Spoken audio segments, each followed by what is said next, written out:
जय श्री कृष्ण। दोस्तों, क्या हमारा भाग्य पहले से ही निर्धारित होता है? क्या हमारे जीवन में घटने वाली हर घटना जन्म से पहले ही तय हो चुकी होती है? मित्रों, गरुड़ पुराण इस विषय में अत्यंत महत्वपूर्ण और रहस्यमय ज्ञान प्रदान करता है। इस पुराण के अनुसार मनुष्य के जीवन में जो कुछ भी घटता है, जन्म से लेकर मृत्यु तक वह पूर्व निर्धारित होता है। मृत्यु और जन्म ही दो ऐसे अचल सत्य हैं जिन्हें कोई नहीं टाल सकता। परंतु एक प्रश्न बार बार मन में आता है, क्या हमारा भाग्य जन्म से पहले लिखा जाता है या बाद में? क्या हमारे कर्म उसे बदल सकते हैं या हम केवल पहले से तय रास्ते पर चलते हैं? इन्हीं प्रश्नों के उत्तर लेकर हम आज प्रस्तुत कर रहे हैं गरुड़ पुराण की वो ज्ञानवर्धक कथा, जो न केवल भाग्य और कर्म का रहस्य सुलझाती है, बल्कि जीवन को दिशा देने वाली प्रेरणा भी देती है। दोस्तों, आज की ये दिव्य कथा श्री कृष्ण और नारद संवाद पर आधारित है। कृपया इस वीडियो को अंत तक जरूर देखें, क्योंकि आधा अधूरा ज्ञान विष के समान घातक होता है और गरुड़ पुराण के अनुसार कोई भी कथा अधूरी नहीं छोड़नी चाहिए। एक बार की बात है, द्वारका नगरी में भगवान श्री कृष्ण अपने दिव्य सिंहासन पर विराजमान थे। तभी देवराज नारद नारायण नारायण कहते हुए वहां पधारे। उन्होंने श्री कृष्ण को प्रणाम किया और कहा, हे प्रभु, आप त्रिकालदर्शी हैं, कृपया बताइए, क्या मनुष्य का भाग्य उसके जन्म से पहले तय होता है या फिर वह अपने कर्मों से उसे गढ़ता है? श्री कृष्ण मुस्कुराए और बोले, हे नारद, ये प्रश्न अत्यंत गूढ़ और मानव जीवन की जड़ से जुड़ा है। मैं तुम्हें एक कथा सुनाता हूँ जो इस रहस्य को उजागर करेगी। बहुत समय पहले अक्षापुरी नाम का एक समृद्ध राज्य था। वहाँ के राजा रत्नधर अत्यंत धर्मात्मा, न्यायप्रिय और प्रजावत्सल थे। वे वर्षों से संतान की कामना कर रहे थे। राजा और रानी ने भगवान शिव की आराधना की। कई वर्षों की तपस्या के बाद शिव जी प्रसन्न हुए और उन्होंने उन्हें संतान प्राप्ति का वरदान दिया। कुछ समय पश्चात रानी गर्भवती हुई और पूरे राज्य में आनंद छा गया। परंतु जब बालक का जन्म हुआ तो सभी चकित रह गए। वह शारीरिक रूप से विकलांग था। राजा का हृदय टूट गया। उन्होंने सोचा, इतनी तपस्या, इतने यज्ञ करने के बाद भी ऐसा क्यों हुआ? अपने उत्तर की खोज में राजा रत्नधर श्री कृष्ण के पास पहुँचे। राजा ने पूछा, हे प्रभु, मैंने सदैव धर्म का पालन किया, फिर भी मुझे ऐसा पुत्र क्यों प्राप्त हुआ? क्या यह मेरे भाग्य में पहले से लिखा था? श्री कृष्ण ने उत्तर दिया, हे राजन, ये केवल तुम्हारा ही नहीं, बल्कि तुम्हारे पुत्र के पूर्व जन्मों के कर्मों का भी फल है। ये जन्म पिछले जन्मों के कर्मों का परिणाम है। राजा ने पूछा, क्या भाग्य वाकई पहले से लिखा होता है? भगवान श्री कृष्ण बोले, जन्म, मृत्यु और जीवन के महत्वपूर्ण पड़ाव पूर्व निर्धारित होते हैं, लेकिन मनुष्य के कर्म उसके उस भाग्य को भी प्रभावित कर सकते हैं। उन्होंने आगे कहा, तुम्हारे पुत्र ने अपने पूर्व जन्म में कुछ कर्म ऐसे किए थे जिनके कारण उसे यह जन्म विकलांगता के साथ मिला, लेकिन यह उसका अंतिम सत्य नहीं है। यदि वह जीवन में साहस, धैर्य और आत्मविश्वास से आगे बढ़ेगा तो वह अपने भाग्य को बदल सकता है। श्री कृष्ण ने राजा को समझाया कि भाग्य और कर्म एक दूसरे के पूरक हैं। कर्मों के द्वारा ही भाग्य का निर्माण होता है और उसे बदला भी जा सकता है। राजा ने पूछा, तो क्या मेरे पुत्र का भविष्य उज्जवल हो सकता है? श्री कृष्ण बोले, निश्चित ही।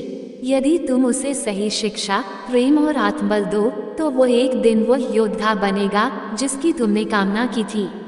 समय बीतता गया। राजा रत्नधर ने श्री कृष्ण की शिक्षाओं को जीवन में उतारा और अपने पुत्र को आत्मविश्वास के साथ जीवन जीना सिखाया। धीरे धीरे वह बालक अपने संघर्षों पर विजय पाने लगा। उसने समाज में अपनी अलग पहचान बनाई और एक दिन राज्य का भार संभालने योग्य बन गया। फिर श्री कृष्ण बोले, हे नारद, ये कथा इस सत्य को उजागर करती है कि भाग्य एक रेखा की भांति है, लेकिन कर्म उस रेखा को मोड़ सकते हैं। ईश्वर भक्ति, सत्य मार्ग और सेवा भाव से मनुष्य अपने भाग्य को सुधार सकता है। जो मनुष्य अपने पूर्व जन्म में पाप करता है वह उसे भोगता है, लेकिन जो समय रहते अपने कर्मों को सुधारता है वह इस चक्र से मुक्त हो जाता है। ये जीवन एक अवसर है, एक खेत के समान, जिसमें जो बीज तुम बोओगे वही फल तुम्हें मिलेगा। भाग्य जन्म से पहले लिखा जाता है, लेकिन उसे बदलने की शक्ति कर्म, भक्ति और सेवा में निहित है।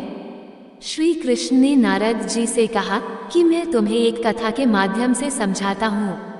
एक गांव का एक व्यापारी रहता था।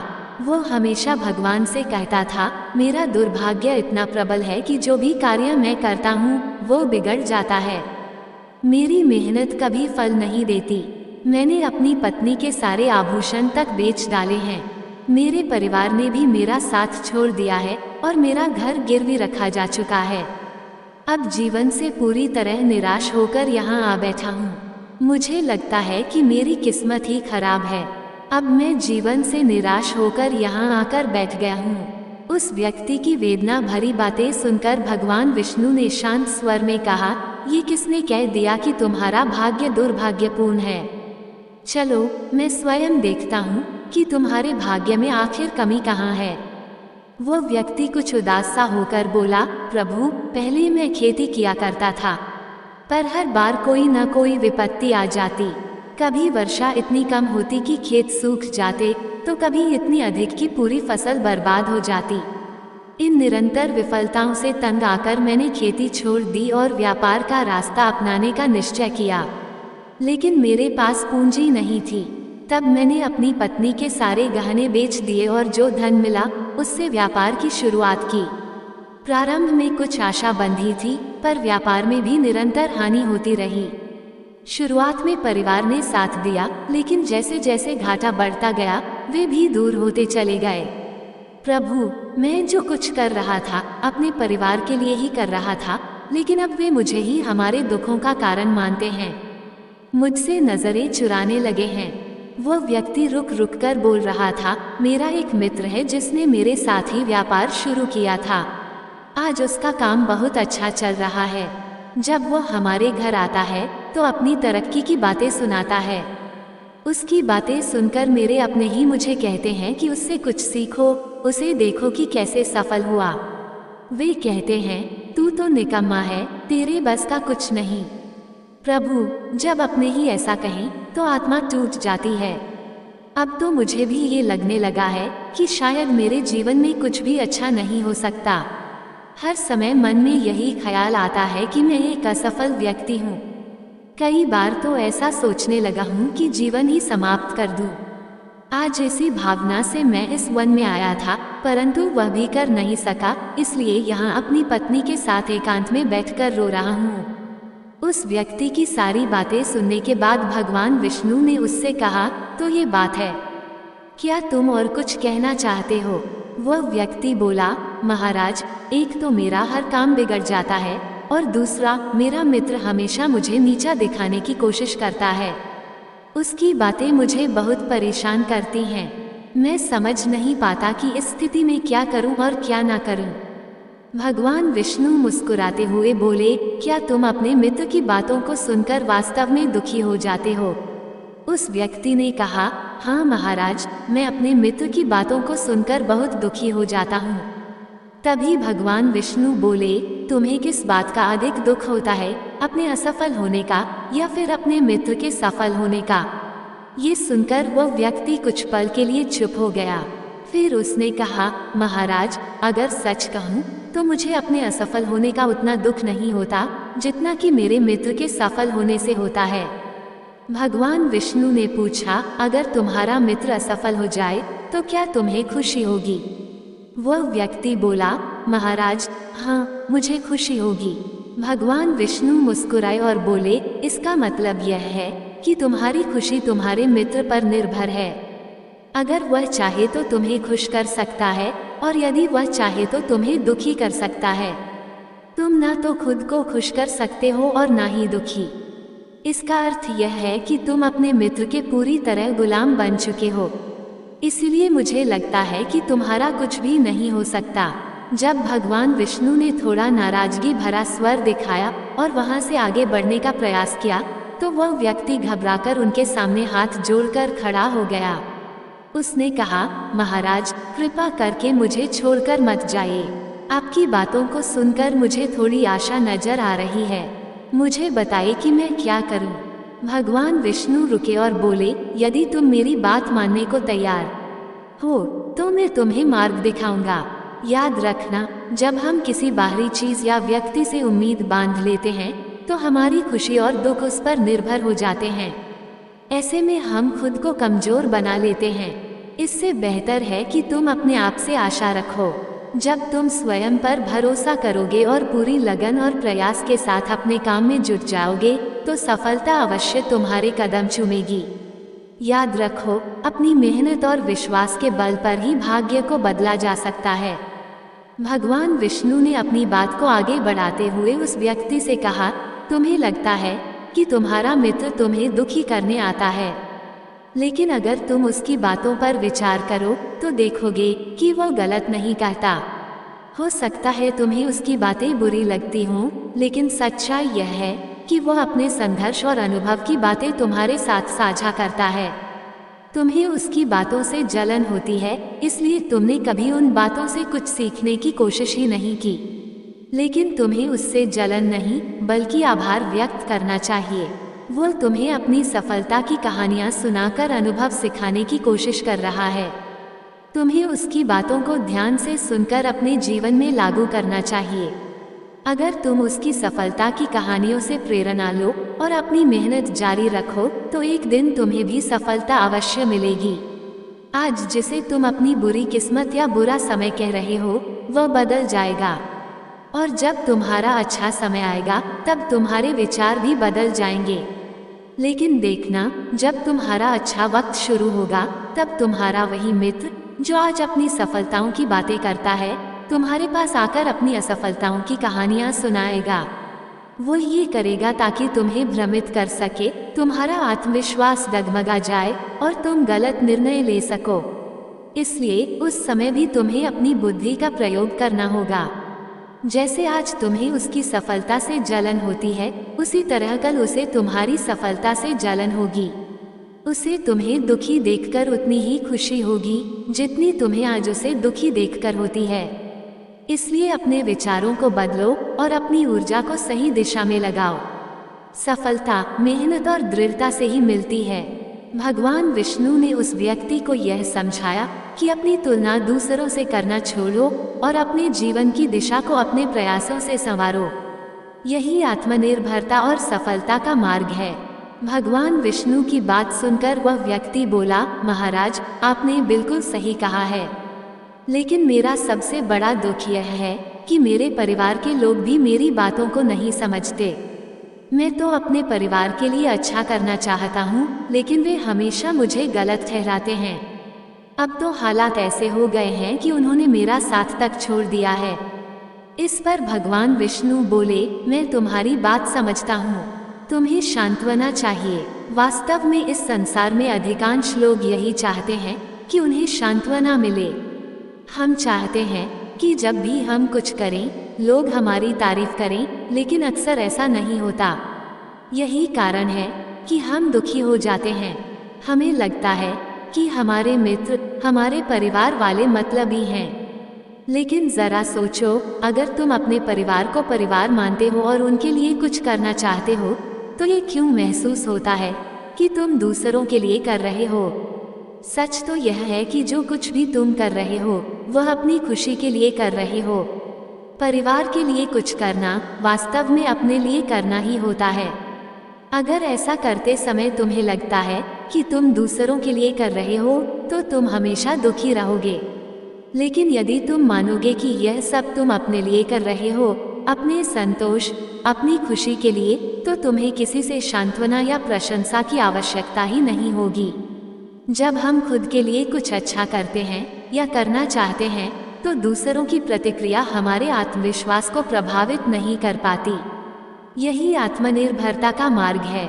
भगवान शिव बोले, पार्वती, विष्णु जी की यह बात सुनकर वह व्यक्ति कुछ देर शांत रहा और सोचने लगा। विष्णु जी ने उसे आत्मनिर्भरता और आत्मविश्वास का पाठ पढ़ाया जो हर मनुष्य के जीवन के लिए आवश्यक है।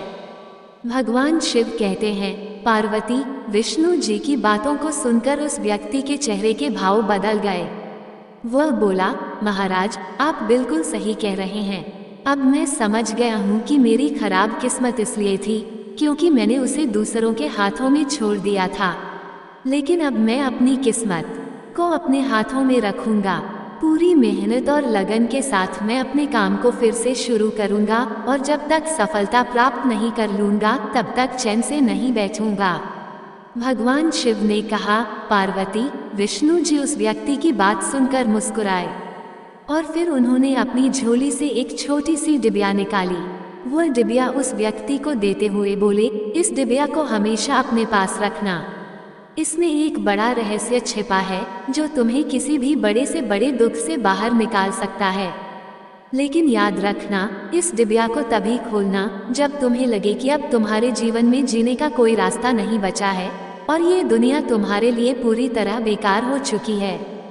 यदि तुमने इस डिबिया को समय से पहले खोल दिया तो इसमें लिखे हुए सभी रहस्य खत्म हो जाएंगे। इसलिए इसे संभाल कर रखना और इसका उपयोग केवल तब करना जब कोई और विकल्प ना बचे। उस व्यक्ति ने विष्णु जी को वचन दिया, महाराज, मैं आपकी बात का आदर करूंगा। जब तक मैं किसी और उपाय से अपने दुखों का समाधान नहीं ढूंढ लेता तब तक इस डिबिया को नहीं खोलूंगा। भगवान शिव कहते हैं, पार्वती, उस व्यक्ति ने विष्णु जी के वचनों को अपनाया और नए सिरे से अपने जीवन की शुरुआत की। धीरे धीरे उसकी मेहनत रंग लाई और उसके जीवन में बदलाव आने लगा। याद रखना, समय कभी एक जैसा नहीं रहता। जैसे बुरा वक्त आता है वैसे ही अच्छा वक्त भी जरूर आता है। लेकिन जो व्यक्ति अपने कर्मों और विश्वास के साथ खड़ा रहता है वही अपने जीवन को बदल सकता है। एक दिन उस व्यापारी के राज्य पर पड़ोसी राज्य ने हमला कर दिया।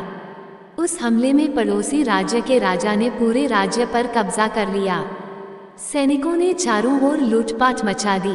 व्यापारी का जो भी धन संपत्ति थी वह सब लूट लिया गया। उनके घर में आग लगा दी गई। जान बचाने के लिए व्यापारी को अपने परिवार सहित उस स्थान से भागना पड़ा। कई दिनों तक वह अपने परिवार के साथ इधर उधर भटकता रहा।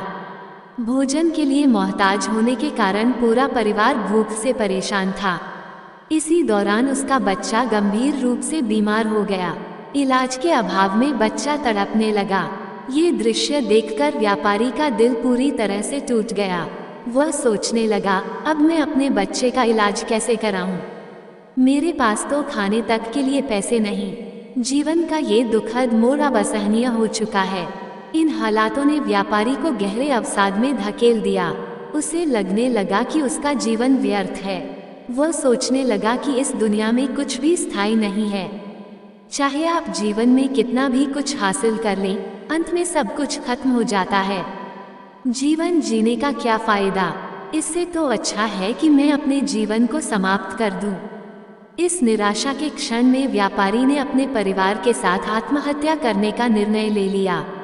जैसे ही वह इस घातक कदम की ओर बढ़ने वाला था, उसे अचानक भगवान विष्णु द्वारा दी गई डिब्बी की याद आ गई। भगवान विष्णु ने उसे यह डिब्बी देते हुए कहा था, जब तुम्हें दुनिया में कोई रास्ता नजर न आए, जब तुम्हें लगे कि अब जीवन जीने का कोई मतलब नहीं बचा है, तभी इस डिब्बी को खोलना। इसमें जो पर्चा है उसे पढ़ना। तुम्हारा सारा दुख उसी समय समाप्त हो जाएगा। उस व्यापारी ने आत्महत्या से पहले डिब्बी खोलने का निश्चय किया, ये सोचकर कि शायद इसमें उसके जीवन के लिए कोई मार्गदर्शन हो। वह तुरंत डिब्बी के अंदर छिपे हुए पर्चे को निकालने लगा। डिब्बी को खोलते ही उसके अंदर एक पर्चा दिखाई दिया। उत्सुकता के साथ उसने पर्चा निकाला और पढ़ना शुरू किया। पर्चे पर लिखे शब्द पढ़कर जैसे उसकी आंखों के सामने से निराशा का सारा अंधकार छंट गया। माता पार्वती ने ये सुनकर भगवान शिव से पूछा, प्रभु, उस पर्चे में ऐसा क्या लिखा था जिसने उस व्यक्ति की सोच ही बदल दी? उस पर्चे पर लिखा था, ये समय भी बीत जाएगा। इसका क्या अर्थ है? जीवन का प्रत्येक क्षण स्थिर नहीं होता। जैसे अच्छे दिन सदा नहीं रहते, वैसे ही बुरे दिन भी अनंत नहीं होते। समय सदा गतिशील है और यही इसकी सबसे बड़ी विशेषता है। इसलिए मनुष्य को किसी भी परिस्थिति में निराश नहीं होना चाहिए। उसे धैर्य बनाए रखते हुए अपने प्रयासों को जारी रखना चाहिए। सच्ची लगन और निरंतर कर्म से किया गया कोई भी कार्य निष्फल नहीं जाता। जीवन में चाहे कितनी ही कठिनाइयां क्यों न आए, अंततः उनका अंत होता है। और जब व्यक्ति हार न मानते हुए आगे बढ़ता है तो सफलता उसके द्वार खटखटाती है। जब उस व्यक्ति ने वो पर्चा पढ़ा जिस पर ये वाक्य अंकित थे, तो उसे अपनी जीवन यात्रा का गूढ़ अर्थ समझ में आया। उसे अनुभव हुआ कि जैसे पूर्व में कठिन समय बीत चुका था, वैसे ही वर्तमान की विषम स्थितियां भी क्षणिक हैं और शीघ्र समाप्त हो जाएंगी। इस सोच ने उसमें एक नया उत्साह भर दिया और उसने फिर से जीवन को संवारने का निश्चय किया। उसने पूरे मन, मेहनत और ईमानदारी से अपने व्यापार को पुनः आरंभ किया। समय के साथ उसका परिश्रम रंग लाया और एक दिन वह अपने नगर का सबसे प्रतिष्ठित व्यापारी बन गया। उसके जीवन में फिर से सुख, सम्मान और समृद्धि लौट आई। उसने अपने परिवार के साथ प्रेम और शांति के साथ जीवन व्यतीत किया। ये कथा हमें यह अमूल्य सीख देती है कि परिस्थितियां चाहे जितनी भी विषम हो, मनुष्य को अपने आत्मबल और प्रयासों पर विश्वास रखना चाहिए। समय हमेशा बदलता है और सच्ची मेहनत कभी व्यर्थ नहीं जाती। दोस्तों, हिंदू धर्म का सबसे रहस्यमय और महान धर्म ग्रंथ गरुड़ पुराण है, जिसमें मनुष्य के जीवन, मृत्यु, पुनर्जन्म, भाग्य और कर्मों का अत्यंत गूढ़ और विस्तृत वर्णन मिलता है। ये पुराण अष्टादश महापुराणों में से एक है और इसमें आत्मा के मार्ग, जन्म से लेकर मृत्यु तक की यात्रा तथा कर्मों के फल को विस्तार से समझाया गया है। गरुड़ पुराण के अनुसार मनुष्य का भाग्य उसके पूर्व जन्मों के कर्मों पर आधारित होता है।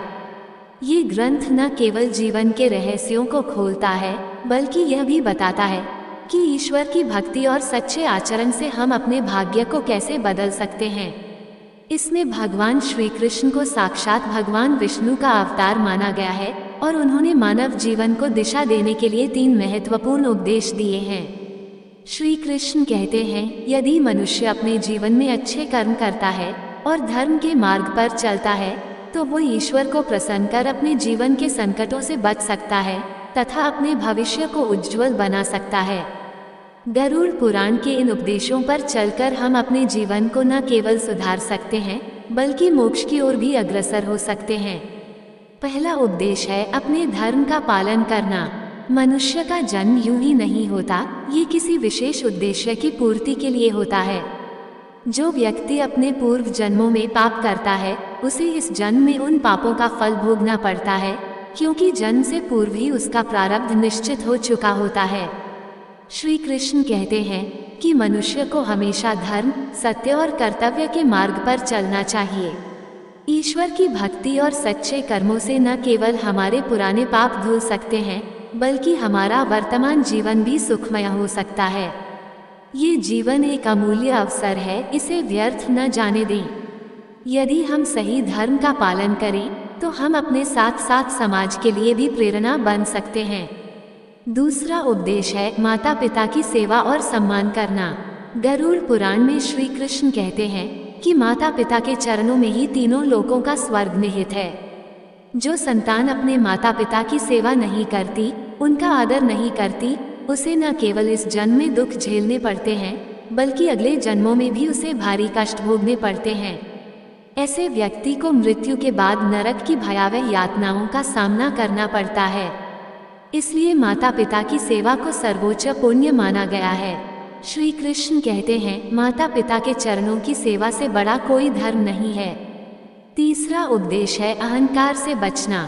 श्री कृष्ण स्पष्ट करते हैं कि मनुष्य का सबसे बड़ा शत्रु उसका अपना अहंकार होता है।